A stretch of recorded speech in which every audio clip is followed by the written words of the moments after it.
The world economy was supposed to recover by now. Inflation was cooling, interest rates were stabilizing, AI was booming, and governments promised growth would return stronger than ever. But instead, something strange is happening in 2026. The global economy is slowing down again. And behind the headlines, economists are starting to worry this slowdown may be much bigger than people realize. For years after the pandemic, the global economy survived shock after shock. Supply chain chaos, inflation spikes, wars, energy crises, trade tensions, rising interest rates. And somehow, the system kept moving. Consumers kept spending, governments kept borrowing, stock markets kept climbing. But in 2026, the cracks are becoming harder to ignore. Major institutions like the IMF and World Bank are now warning that global growth is weakening across multiple regions at the same time. And the scary part? The slowdown isn't coming from one single problem. It's coming from everything happening at once. The first major issue is war and geopolitical instability. The global economy depends heavily on stable energy markets, but conflicts in the Middle East have shaken that stability again in 2026. Oil prices surged, shipping costs increased, insurance costs jumped, and fears over disruptions near the Strait of Hormuz triggered panic across global markets. That matters because energy powers everything: factories, transportation, agriculture, manufacturing. When oil becomes more expensive, almost every industry feels the pain. Businesses face higher costs, consumers spend more on fuel and food, and economic growth slows down. The IMF even warned that if these disruptions continue, the world economy could fall toward a much weaker adverse scenario for 2026. But energy prices are only part of the story. Another huge problem is global trade fragmentation. For decades, globalization helped drive growth. Countries traded freely, factories spread across borders, supply chains became international. That system made products cheaper and companies more efficient. But now, the world is becoming more divided. The United States and China are locked in growing trade and technology tensions. Tariffs remain high, export controls are expanding, and companies are being forced to rethink where they manufacture products. Instead of one connected global economy, nations are increasingly building separate economic blocks. That shift is expensive. Factories must relocate. Supply chains must be rebuilt. Businesses face uncertainty, and uncertainty slows investment. When companies don't know what future trade rules will look like, they delay expansion plans. That hurts growth worldwide. Then there's the interest rate problem. To fight inflation after the pandemic, central banks raised interest rates aggressively. For a while, that helped cool inflation. But high rates also make borrowing more expensive. Mortgages become costly. Business loans slow down. Governments pay more interest on debt. And in 2026, many economies are still feeling the delayed impact of those higher rates. Consumers are becoming cautious. Businesses are cutting spending. Housing markets in several countries remain under pressure, and heavily indebted governments are struggling with rising borrowing costs. This debt issue is becoming especially dangerous. During the pandemic years, governments borrowed enormous amounts of money to keep economies alive. Now many countries are carrying debt levels not seen in decades. That creates a serious problem.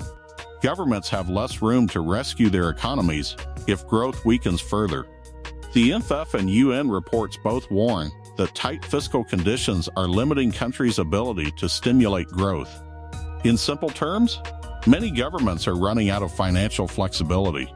Meanwhile, China, once the engine of global growth, is slowing too. For years, China's rapid expansion powered global manufacturing, trade, and commodity demand. But now, China faces multiple structural challenges: a struggling property sector, weak consumer confidence, high youth unemployment, and growing pressure from Western trade restrictions. Growth is still happening, but at a slower pace than the explosive years that transformed China into an economic superpower. That slowdown matters, because so much of the world depends on Chinese demand. If China buys fewer goods, exports weaken globally. And when exports weaken, growth slows almost everywhere. Europe is facing its own problems. High energy prices continue hurting industrial competitiveness. Manufacturing sectors remain weak in parts of the Eurozone. Consumer demand is soft. And geopolitical uncertainty surrounding Ukraine and global trade keeps business confidence fragile. Several European economies are barely growing at all. That's a major warning sign for the broader global economy. Emerging economies are under even more pressure. Many developing countries rely heavily on imports for food and energy.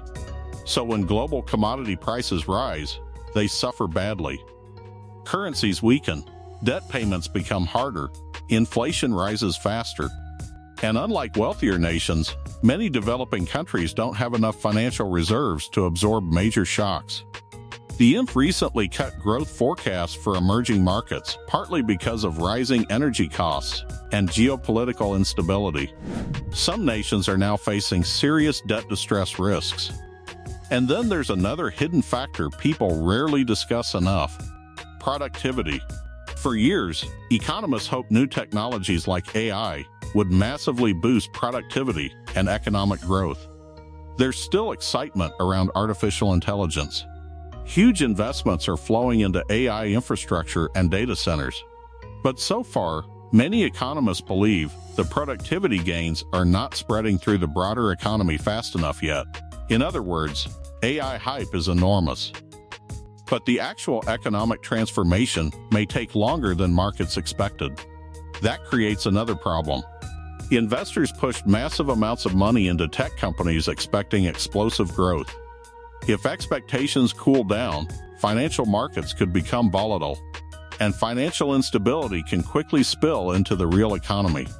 Climate change is also quietly damaging growth. Extreme weather events are becoming more expensive every year. Floods, droughts, heat waves, agricultural disruptions.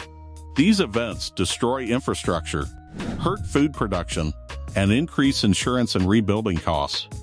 For many poorer countries, climate shocks are now becoming constant economic threats rather than rare disasters. That adds another layer of pressure onto an already fragile system. What makes 2026 especially dangerous is that all these pressures are colliding simultaneously. Trade fragmentation, war, debt, high interest rates, weak productivity growth, energy shocks, climate risks. None of these alone necessarily guarantees a global slowdown. But together, they create a highly unstable environment. The world economy also feels psychologically exhausted. Consumers spent years dealing with inflation and uncertainty. Businesses became cautious. Governments became politically divided. People are saving less confidently and spending more carefully. And confidence matters enormously in economics. When consumers feel uncertain, they spend less. When companies feel uncertain, they invest less.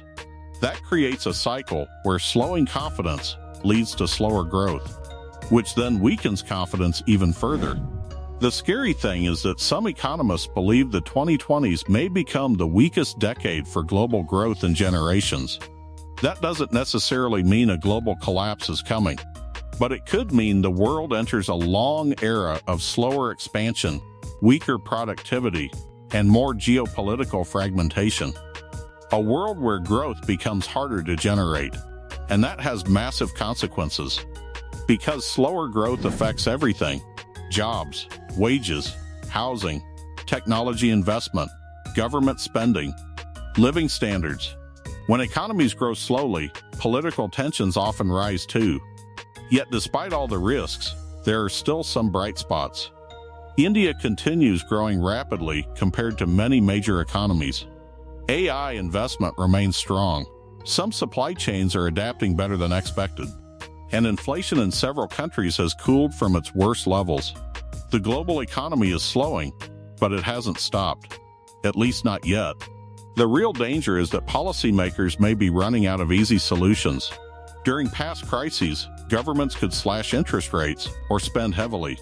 Now inflation risks remain sensitive, debt levels are high, and geopolitical tensions limit global cooperation. That means future shocks may become harder to manage. And in a world already slowing down, even small disruptions can create much larger consequences. This is why economists, investors, and governments are watching 2026 so carefully. Because this year may determine whether the world stabilizes or enters a much longer era of weaker global growth. The warning signs are already here. The question is whether the global economy can adapt fast enough before the slowdown becomes something far worse. The global economy isn't collapsing, but it is slowing in ways that are making governments increasingly nervous. From wars and trade tensions to debt and energy shocks, the pressures are building all at once. And in a world this interconnected, one major disruption can spread everywhere faster than ever before. The biggest question now is whether 2026 becomes a temporary slowdown or the beginning of a much larger global economic shift. If you enjoyed this breakdown, make sure to like, subscribe, and turn on notifications for more deep dives into the forces shaping the future of the world economy.